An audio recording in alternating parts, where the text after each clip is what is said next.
আসসালামু আলাইকুম রহমতুল্লাহ। Welcome to Molla news TV. Molla news টিভির পক্ষ থেকে বাংলাদেশের সকল ব্যাংকের সকল গ্রাহকদের জন্য জরুরি সতর্কবার্তা।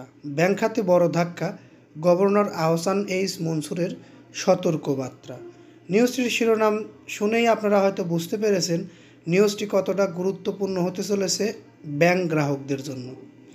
বাংলাদেশ ব্যাংকের গভর্নর আহসান এইচ মনসুরের সাক্ষাৎকারে উঠে এসেছে এক ভয়াবহ চিত্র, যেখানে তিনি জানালেন ব্যাংকের 2.50 লাখ কোটি টাকার মতো টাকা লুট হয়ে গেছে। S Alam group, Beximco group সহ আরও বিভিন্ন বড় ব্যবসায়ীরা ঋণের নামে এই বিপুল পরিমাণ অর্থ তুলেছে, যার জন্য রাজনৈতিক প্রভাব এবং কেন্দ্রীয় ব্যাংক কর্মকর্তাদের দায় রয়েছে।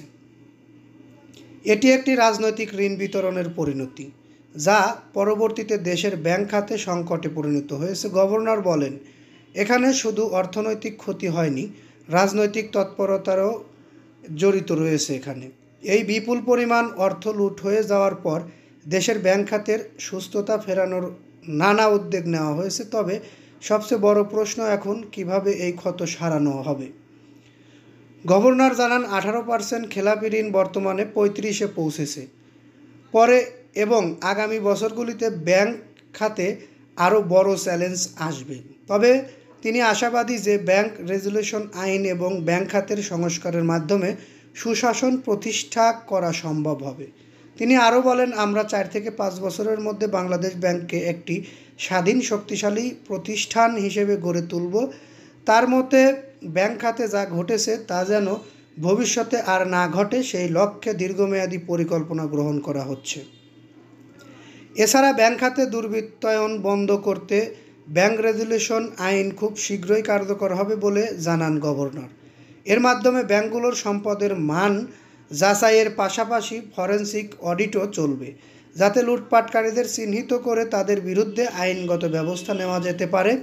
তিনি বলেন, আমরা সব কিছু স্বচ্ছতার সঙ্গে করব, যাতে একদম সর্বশেষ ঘটনা নিয়ে সাধারণ মানুষও বিশ্বাস রাখতে পারে।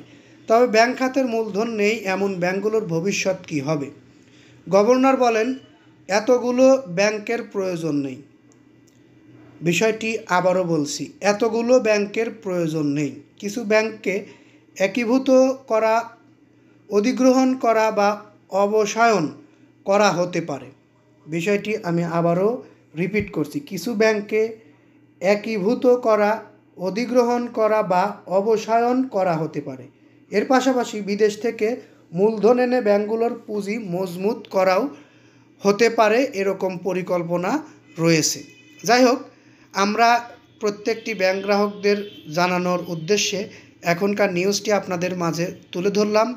গভর্নরের বক্তব্য হুবহু আমরা বলেছি, এখানে আমাদের পার্সোনাল কোনো কথা বলা হয়নি, কোনো পার্সোনাল বক্তব্যও আমরা এখানে উল্লেখ করিনি। আমাদের এই নিউজটি যদি একটু ভালো লেগে থাকে অবশ্যই একটি লাইক দিবেন। পরবর্তীতে আমাদের থেকে এরকম নিউজ পেতে অবশ্যই চ্যানেলটি সাবস্ক্রাইব করে বেল বাটন অন করে রাখবেন। আর কমেন্টে আপনাদের মতামত জানাতে ভুলবেন না। এই বলে এখান থেকে বিদায় নিচ্ছি। আসসালামু আলাইকুম।